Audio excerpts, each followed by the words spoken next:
This past weekend was the deadliest weekend for gun violence in Chicago recorded. We also had a mass shooting in Texas where people were shot and killed in a Walmart doing back to school shopping. Less than 13 hours later, we had 9 people who were murdered in Ohio.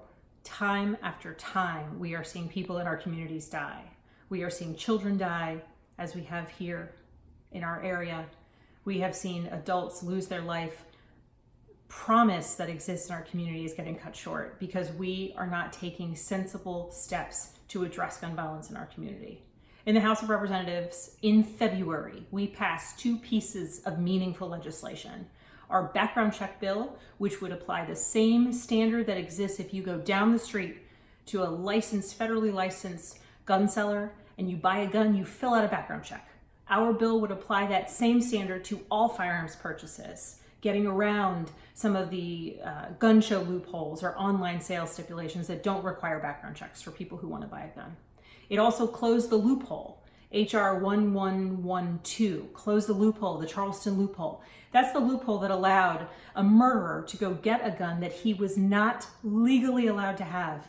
Get a gun, buy a gun, and go pray with 9 churchgoers in Charleston and then kill them.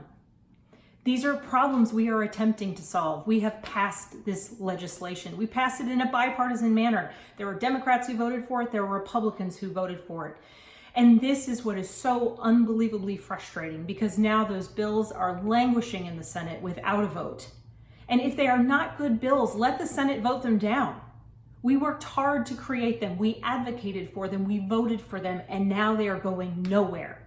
These bills won't solve the problem. They won't stop gun violence completely in our communities, but they will meaningfully impact the problem because communities and localities that have, states that have better background checks, that means applying the standard to more gun sales, they have lower rates of violence. It is important that we take this step. And so I am urging my colleagues in the Senate to take action.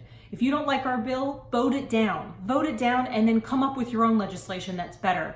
But it is beyond time for us to take action on this. The House of Representatives there's still more to do. We need to put red flag laws in place. We need to give law enforcement the tools to intervene when someone is seen as a threat to themselves or others. But it is not the time for us to sit there and just wait and wait and wait for the Senate to take action. We gave them 2 bills. We need them to vote on it. The American people demand it. Every single person who died in Texas or in California or in Ohio or right here in Virginia deserves that.